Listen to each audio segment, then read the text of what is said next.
1 Samuel chapter 21. Then David departed on his way, while Jonathan went back into the city. The holy bread. David went to Ahimelech, the priest of Nob, who came trembling to meet him. He asked, "Why are you alone? Is there no one with you?" David answered the priest, "The king gave me a commission and told me, 'Do not let anyone know anything about the business on which I have sent you or the commission I have given you.' For that reason I have arranged a particular meeting place with my men. Now what do you have on hand? Give me 5 loaves, or whatever you can find." But the priest replied to David, "I have no ordinary bread on hand, only holy bread. If the men have abstained from women, you may eat some of that." David answered the priest, "We have indeed stayed away from women.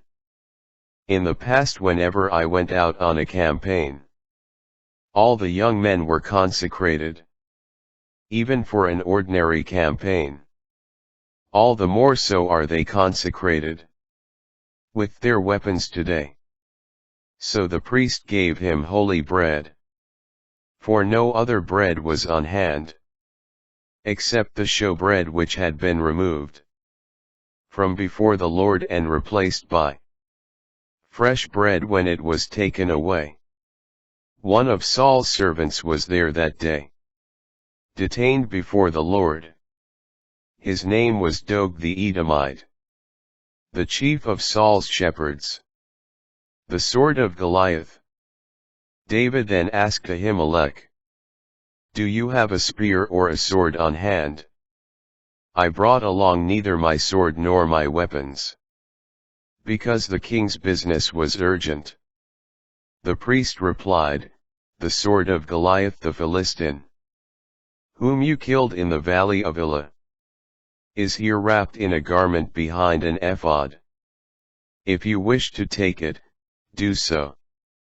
There is no sword here except that one. There is none like it." David cried, "Give it to me." David a fugitive.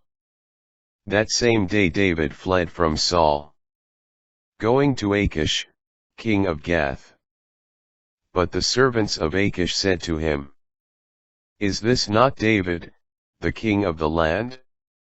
Is it not for him that during their dances they sing out, 'Saul has slain his thousands, David his tens of thousands'?" David took note of these remarks, and became very much afraid of Achish, king of Gath.